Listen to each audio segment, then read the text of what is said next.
Learning to sing is a two-way street, with responsibilities held by both the singing teacher and the singing student. This video is the second instalment of a two-part video series. In part one, we discussed the responsibilities of the singing teacher, and now, in this video, we'll be considering the responsibilities of the singing student and how they, and by they I mean you, can get the most out of their singing lessons, whether it be in the private studio or here online. Stick around, I promise you'll learn something. Sound check. Check one, check two. G'day there, welcome to Voice Essentials, where everybody sings. My name is Dr. Dan and I've made it my life's mission to educate singers about their voice and the Learn to Sing journey. If you're currently learning to sing, then you've come to the right place. As I stated in the intro to the video, this is the second video of a two-part series. Now, if you haven't yet watched the first video, then I'll leave a link in the description section below for you to click on later.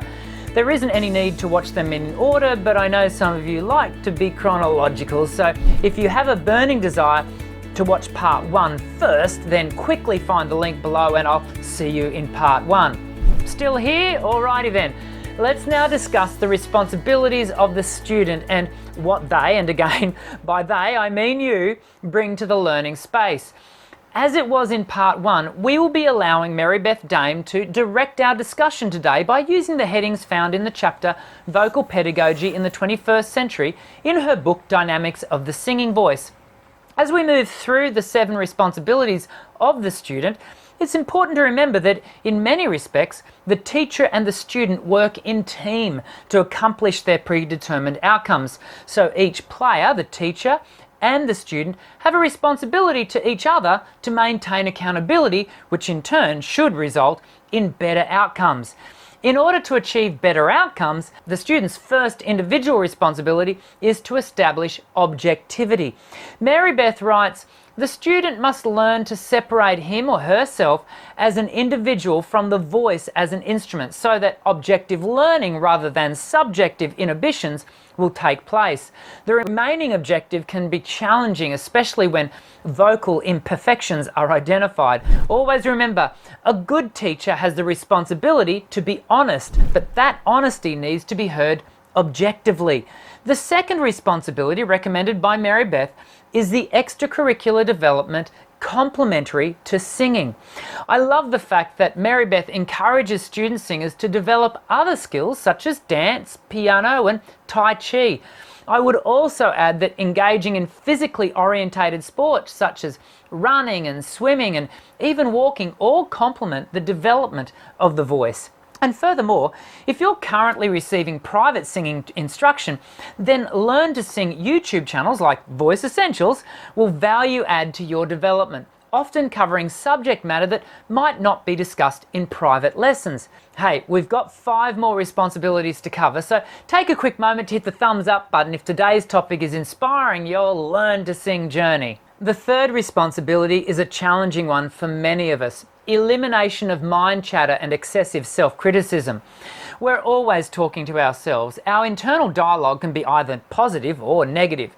Mary Beth explains that a noisy internal dialogue prohibits hearing and spontaneity, severely limits the imagination and the ability to respond freely, and therefore creates singing perceived as rigid and fixed. It sure does. Learn to tame your self-critic and you'll develop at a quicker rate.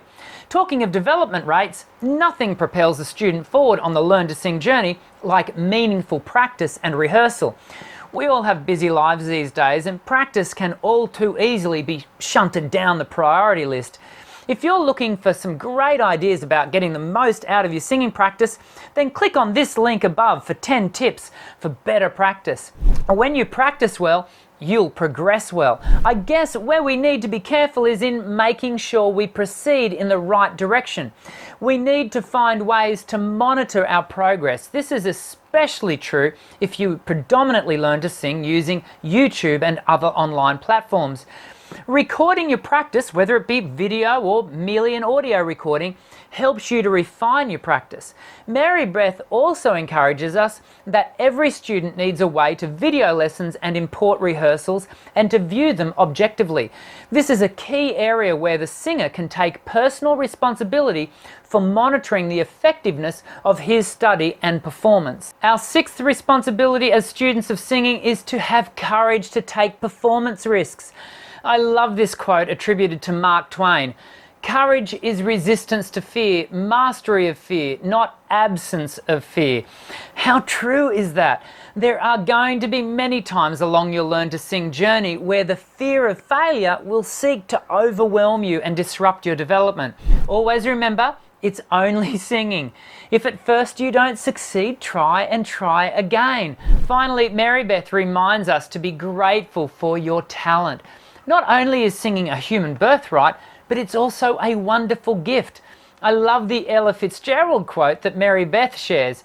Fitzgerald, one of the jazz singing greats, is cited as saying, "I know I'm no glamour girl. It's not easy for me to get up in front of a crowd of people. It used to bother me a lot, but now I've got it figured out that God gave me this talent to use, so I just stand there and sing."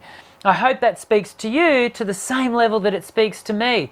I know that I need the reminder to simply stand there and sing. Nothing more, nothing less.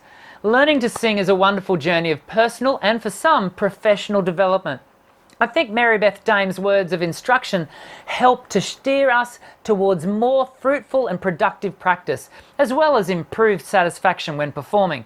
I'm keen to hear how this video has spoken to you and where you're currently at along the journey. So please take a moment to leave your comments below. And while you're at it, if this is the first time you've watched one of my videos, then allow me to invite you to subscribe to the channel and join the Voice Essentials community. I'd love to see you again soon in more of my Learn to Sing videos, where you'll always hear me sign off by saying, "I'm Dr. Dan, sing well."